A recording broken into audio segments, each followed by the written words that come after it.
Picture this. You are in a car, chatting with the driver, and suddenly they collapse at the wheel.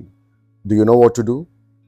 Most people freeze, but knowing the right steps could save your life and others on the road.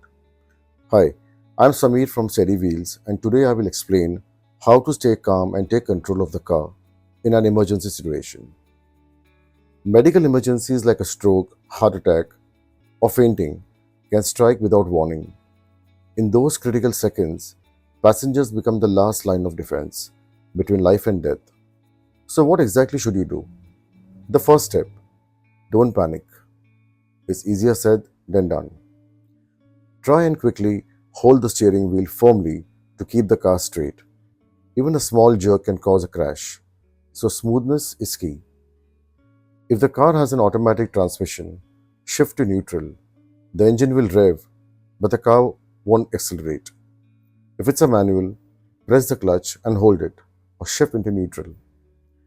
At the same time, use the handbrake slowly and gradually. Never pull it sharply or the car will skid. Turn the ignition to accessory mode to cut power.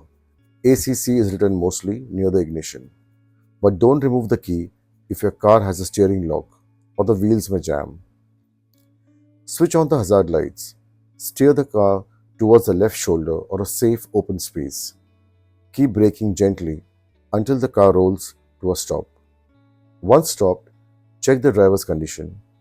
Call emergency services right away, because every second counts in a medical crisis. Emergencies don't announce themselves, but your response can save lives. Share this video with family and friends, because awareness saves lives.